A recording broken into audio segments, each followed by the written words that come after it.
Ovo je moje prvo javljanje. Ja vjerujem da ću ih još dosta praviti.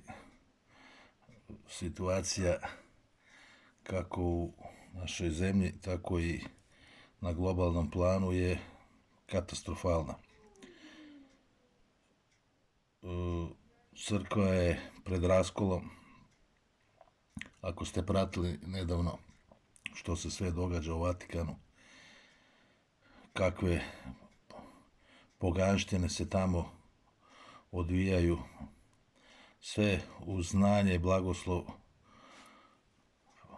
Franje i masonerije koja je očito preuzela crkvu, baš kako je i bilo najavljeno u mnogim autentičnim proroštvima katoličkih mističara, vidjelaca i ostalih posvećenih i neposvećenih osoba. Uglavnom, masonerija je preuzela crkvu. Ja već godinama pratim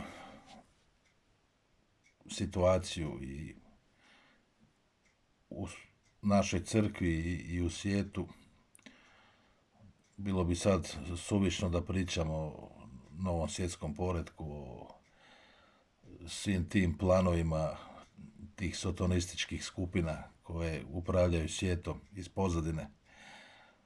Danas ih zovu duboka država, a mi znamo da su to masoni, iluminati i ostale bezbožničke sekte koje su se infiltrirale u svaki dio našeg društva, znači u naše vlade, u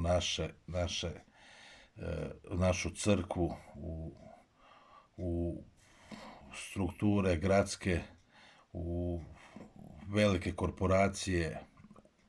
Znači ne postoji dio društva koji više nije umrežen. Vrhunac njihovog preuzimanja je bio plan infiltracijom kroz sjemeništa koja traje desetinama godina, ako ne i više od 100. Znači stvoriti tu jednu kritičnu masu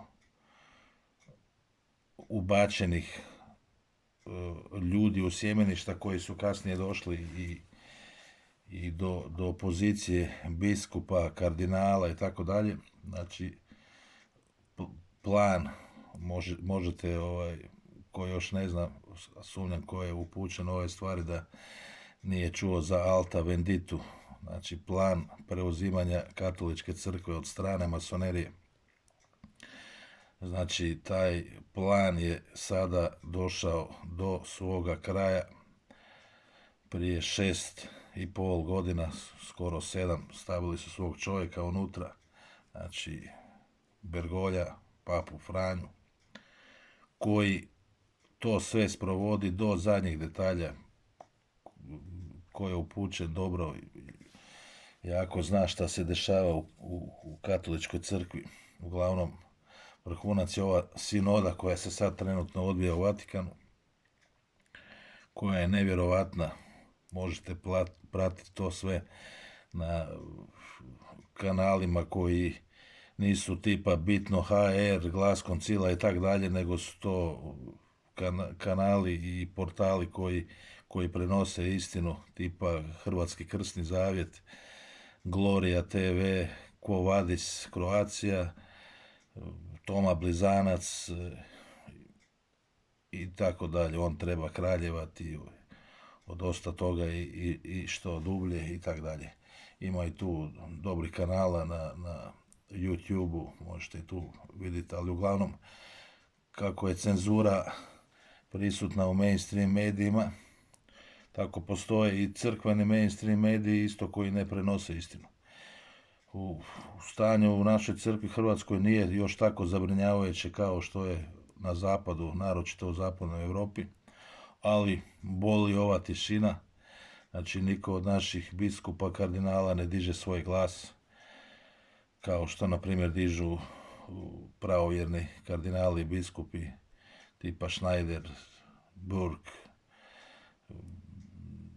još neki sada ne nabrajam, Vigano i ostali koji su se jučer ili prekjučer mislim čak i sastali paralelno sa ovom sinodom u Vatikanu. Kardinal Miller isto je tu, kardinal Sara i koji pomalo dižu svoj glas.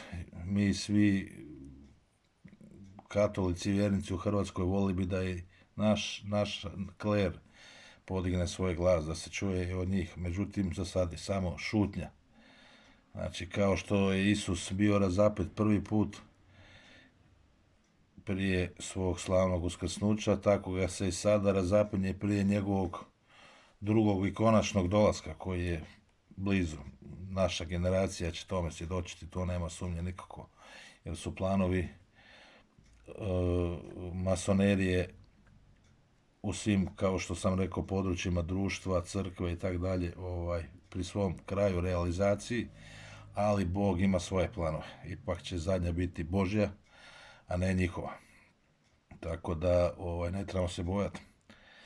Moramo se naoružati onim oružjem koje imamo i koje nam je Bog dao dostupnim, a to je sveta misa, Euharistija, sveta ispovjed, molitva krunice i sve druge molitve. Ja bih preporučio, rekoh, pratim ovo već sve godinama, također vrlo dobro poznajem proroštvo knjige Istine, koja se obistinjuju do zadnjih detalja. Znači, sve ovo što se događa sad i u Vatikanu, što se događa u svijetu, to je prorečeno još od 2010. godine u studenom kad su počele prve poruke, pa do današnjih dana, do zadnjih detalja. Ali to, znači, prvo je knjiga Istina našla na veliku osudu, jer je naravno strašna, je spoznaja da bi na čelu naše crkve mogao doći ovakav papa koji je heretik, koji radi protiv Krista, koji nema nikakve sumnje na perfidan i jedan vrlo, vrlo zao način radi sve suprotno onome što Gospodin je očekivao i traži da radi jedan papa. Tako da knjiga Istina je u početku našla na veliku osudu, ali sada evo već mnogi koje smo upoznali s time već pomalo ne komentiraju, ne govore, jer vide da se sve obistinjuje do zadnjih detalja. Tako da ja vam preporučujem da potražite na internetu knjigu Istine. Tu vidite i pečat Boga živoga, isto bi preporučio, stavit ću poslije u opis videa, stavit ću gdje se može knjiga naručiti. Pečati su besplatni, blagoslovljeni od svećenika. Knjige se mogu naručiti, tako dalje. Velim, oni koji su je napadali, to su radili vrlo površno i paušalno, znači napadaju ljudi obično koji nisu pročitali ništa od toga, koji uopće na prvu vođeni jednostavno neznanjem, a i u nekim slučajevima i zlim duhom koji je veliki neprijatelj ove misije i koji je sve radio od početka. Ja mogu reći, u ovom svemu sam od početka 2013. kad me Duh Sveti pozvao, znači točno između abdikacije Pape Benedikta i ustoličenja Franje, lažnog proroka, Duh Sveti je mene kao i mnoge ljude druge pozvao na ovo sve. I to već godinama uz Božju pomoć, ne po svojoj snazi, jer da je po mojoj snazi već bio davno odustao. Širim kako na svom kanalu, tako i privatno pratim. Bog mi je dao te neke duhovne oči da ispoznaje o mnogim stvarima. Zaista to kao da mi je neko slagao u glavi dio po dio, mozaik i kompletnu priču složio, ali to ono pravu našu, kako bi to izrazio se, katoličku. Znači, ništa mi nemamo protiv drugih, ali vidjet ćete tu svakakve ljude koji govore o posljednjim vremenima, a opet s druge strane, ne znam, bave se nekim glupostima, idu protiv dogmi katoličke crkve, bave se perifernim stvarima, udaraju opet u Vatikan na način na koji nije primjeren, jer jedina prava istinska crkva ustanovljena od našeg Gospodina Isusa Krista je katolička crkva. Sve drugo može imati apostolsko nasljeđe poput pravoslavne, ali oni su u šizmi. Znači već odavno, jedino Bog nije htio ima 30.000 crkva kao što ih ima danas, uključujući sve protestantske i tako dalje. Znači bez sakramenata se ne može. Pravoslavci to imaju isto kao i mi, ja to cijenim i poštujem, ali jedina prava istinska je katolička crkva. S tim da mi ne idemo protiv nikoga, nije nama Bog dao ovlasti da mi nekog sudimo, niti da nekoga zbog toga podcjenjujemo. Znači i ova knjiga istine, Bog zove sve. Znači bit će upozorenje, jedan veliki događaj, znači kada će na 15 minuta svaki od nas doživjeti neku vrstu kliničke smrti, desit će se neki nadnaravni događaj. To možete vidjeti u više videa na mom kanalu, pa bi vas molio da ispratite ako možete to sve, ali to će biti događaj, znači bit će neki sudar, neka 2 kometa, asteroida i tak dalje, križ će se pojaviti na nebu. I mi svi ćemo na 15 minuta doživjeti kliničku smrt i naći ćemo se oči u oči sa Gospodinom. Znači, ko će biti za pakao, imat će 15 minuta iskustva pakla, ko će biti za čistilište, imat će 15 minuta iskustva čistilišta, otprilike, kažem, ja sad ne znam, vrijeme kod Boga je drugačije nego kod nas. Ko će biti za raj, imat će 15 minuta tog iskustva. Ali mi ćemo biti svi sami i susrećemo. Taj događaj je jako blizu, to vam moram odmah reći. Znači, to može biti sutra, može biti za mjesec dana, može biti za godinu, 2, 3, 5, ja ne znam, ali znam da ćemo to vrlo brzo doživjeti i to je obećano u porukama. I ne samo poruke knjige istine, to je obećano i u Garabandalu, koje je priznato od katoličke crkve. Sveta Faustina Kovalska je vidjela taj događaj. I još niz drugih, mističara i vidioca katoličke crkve, vidjeli su to, dobili su od Gospodina spoznaju o tome svemu. Tako da se za to pripremite sakramentima, molitvom, budite čisti, teški grijeh, odmah idite na ispovijed i tako dalje. Nikom neće biti lako. I mnogi to neće preživjeti. Milijuni ljudi će poginuti na upozorenju. Neće preživjeti. Ne zato što će biti ubijeni. Bog nikog ne ubija. Nego neće izdržati stanje svojih duša i jednostavno će umreti. Imate na mom kanalu isto raznih videa na tu temu i tak dalje. Ja vam to sve preporučam da pogledate. Sve se, znači, obistinjuje do zadnjeg detalja. Mi koji pratimo knjigu istine, nema nas puno, nismo nikakvi fanatici, normalni smo ljudi, radimo, živimo, imamo svoje obitelji. Evo, ja sad isto tu na neki način nema potrebe da otkrivam svoj identitet, ali mene nije ni do lajkova, ni do monetizacije na YouTube-u, ni do ne znam čega i tak dalje. To radim da se istina što je više moguće proširi. Zato što je vremena vrlo malo. Sve piše u Svetom pismu, u otkrivenju, u proroku Danijelu i tak dalje, to znate. Ulazimo, znači ajmo reći da je sad minutu do 12.